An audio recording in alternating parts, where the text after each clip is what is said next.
Hello friends, स्वागत करते हैं आप सबका अपने चैनल ग्रेजुएशन वाला पे।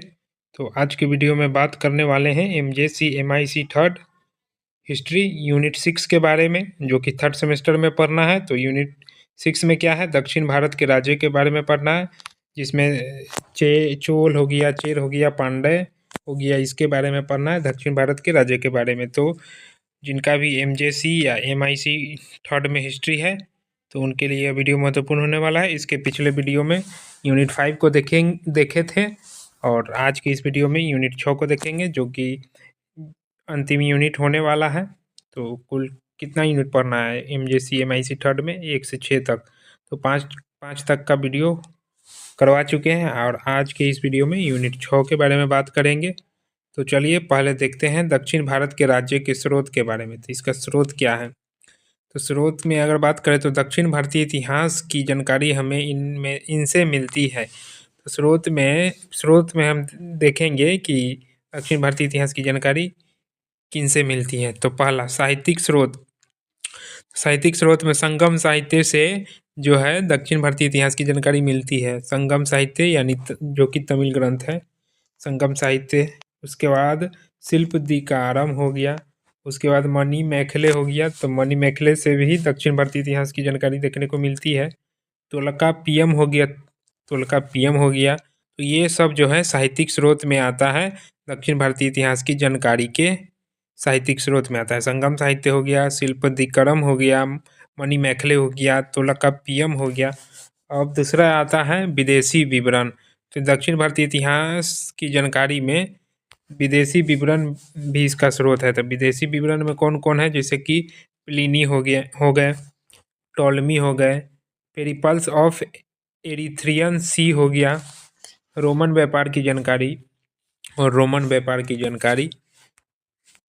उसके बाद है पुरातात्विक स्रोत। तो पुरातात्विक स्रोत में है अभिलेख, जैसे कि मंदिर लेख, सिक्का हो गया, मंदिर हो गया, बंदरगाह हो गया, विभिन्न प्रकार की मूर्तियाँ हो गई। तो ये सब था। अब चोल वंश की बात करते हैं। तो चोल वंश जो है, देखिए इसमें क्या था, चेर पांड्य था। तो सबसे पहले चोल को देखते हैं। तो चोल क्या है? तो चोल वंश, अब चोल वंश को पहले देखते हैं। तो चोल वंश सबसे महत्वपूर्ण है। चोल वंश जो है एग्जाम के लिए महत्वपूर्ण होने वाला है। तो क्षेत्र, अब चोल का क्षेत्र क्या था? तमिलनाडु हो गया, कावेरी नदी घाटी हो गया, ये चोल का क्षेत्र था। प्रमुख शासक की बात करें तो प्रमुख शासक में आपका हो गया विजयालय। प्रमुख शासक विजयालय चोल वंश का पुरुद्धार था। कौन? चोल वंश का विजयालय। अब राजराज प्रथम की बात करें तो तंजौर, इसकी राजधानी कहाँ थी? तंजौर। विशाल साम्राज्य विस्तार, श्रीलंका विजय। तो राजराज प्रथम के काल में कहाँ थी राजधानी? तो इसकी राजधानी थी तंजौर। विशाल साम्राज्य विस्तार, श्रीलंका विजय, और इसके शासन में श्रीलंका विजय हुआ। बृहदेश्वर मंदिर का निर्माण भी हुआ इसके काल में, राज में। किसके काल में? कौन है ये? राजराज प्रथम। तो राजराज प्रथम के काल में बृहदेश्वर मंदिर का निर्माण भी हुआ। उसके बाद है राजेंद्र चोल को देखें तो गंगा तक विजय। तो यह कहाँ तक विजय प्राप्त किया? गंगा तक विजय, गंगैकोंडा चोलपुरम तक। दक्षिण पूर्व एशिया श्री विजय पर आक्रमण किया। उसके बाद नौसेना शक्ति का विस्तार किया। अब प्रशासन की बात करें तो भारत का सबसे अच्छा स्थानीय प्रशासन इसी के काल में था। सबसे अच्छा स्थानीय प्रशासन किसके काल में था? राजेंद्र चोल, जो कि चोल वंश से संबंधित है। प्रशासनिक इकाइयाँ की बात करें तो सबसे मंडल होता था, नाडु होता था, तब ग्राम होता था। ग्राम प्रशासन की बात करें तो पहले उड़ क्या है? सामान्य ग्राम सभा, उड़ सभा ब्राह्मण ग्राम और नगरम व्यापारी। चुनाव प्रणाली कैसी थी? कुडवैले प्रणाली थी। अर्थव्यवस्था की बात करें तो धान उत्पादन, कृषि में क्या होता था? अर्थव्यवस्था में मुख्य क्या था? कृषि था। धान उत्पादन हो गया। सिंचाई व्यवस्था, समुद्री व्यापार, चीन, अरब, दक्षिण पूर्व एशिया व्यापार, यहाँ तक यहाँ विस्तार व्यापार होता था। कहाँ? चीन में, अरब में, दक्षिण पूर्व एशिया व्यापार होता था।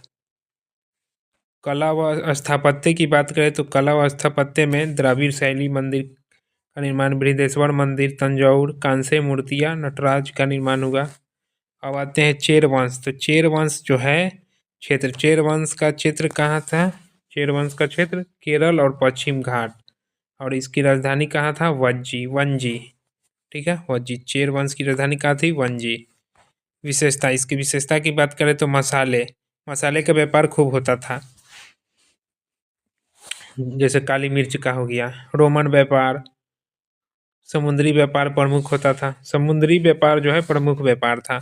संस्कृति की बात करें तो संगम साहित्य का विकास, तमिल भाषा संरक्षण, और अब लास्ट में आते हैं पांड्य वंश को देखते हैं। तो पांड्य वंश का क्षेत्र कहाँ था? मदुरई था।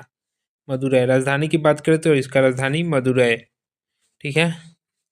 विशेषता की बात करें तो विशेषता में संगम सभाएं आयोजित होती थी, मोती व्यापार होता था, समुद्री व्यापार तो होता ही था।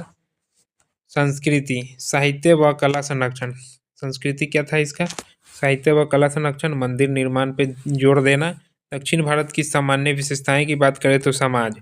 अब समाज की बात करें तो जाति व्यवस्था पर आधारित समाज था, स्त्रियों की अपेक्षाकृत बेहतर स्थिति थी, वीर पूजा होता था। अर्थव्यवस्था की बात करें तो कृषि और व्यापार दोनों होता था। व्यापार में सबसे ज़्यादा समुद्री मार्ग से व्यापार सबसे ज़्यादा होता था, समुद्री व्यापार।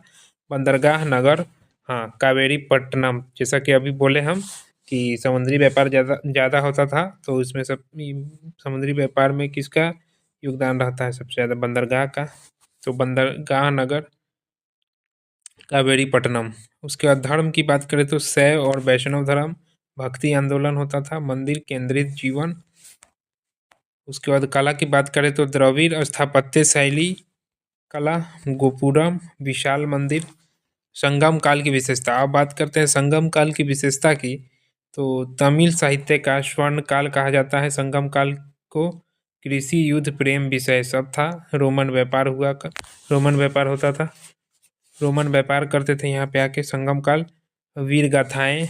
उसके बाद एग्जाम के व्यू से अगर क्वेश्चन देखें तो कुडबैले प्रणाली क्या है, बृहदेश्वर मंदिर के बारे में, संगम साहित्य, चेरों का व्यापार, ये सब प्रश्न बन सकता है एग्जाम में।